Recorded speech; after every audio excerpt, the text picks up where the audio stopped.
بسم اللہ الرحمن الرحیم۔ رسول اللہ صلی اللہ علیہ وآلہ وسلم نے کون سی 3 چیزیں اللہ سے مانگی جن میں سے 2 عطا فرما دی گئیں اور تیسری پھیر دی گئی؟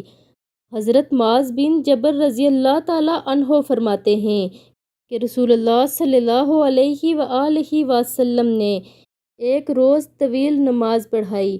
رسول اللہ صلی اللہ علیہ وآلہ وسلم نے سلام پھیرا تو صحابہ اکرام نے عرض کیا، اے اللہ کے رسول صلی اللہ علیہ وآلہ وسلم، آپ نے آج نماز طویل کیوں فرمائی؟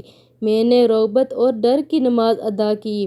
اللہ سے اپنی امت کے حق میں 3 چیزیں مانگی، 2 تو مجھے اللہ نے عطا فرما دی اور تیسری پھر بھی میں نے اللہ سے مانگا کہ سب پر کوئی غیر مسلم مسلط نہ ہو، تو اللہ تعالیٰ نے یہ عطا فرما دی۔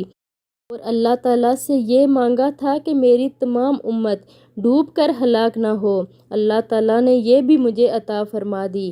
میں نے اللہ تعالیٰ سے مانگا کہ یہ آپس میں نہ لڑیں، اللہ تعالیٰ نے میری یہ دعا پھیر دی۔ اگر ویڈیو اچھی لگے تو لائک، شیئر اور سبسکرائب کر دیں۔ جزاک اللہ۔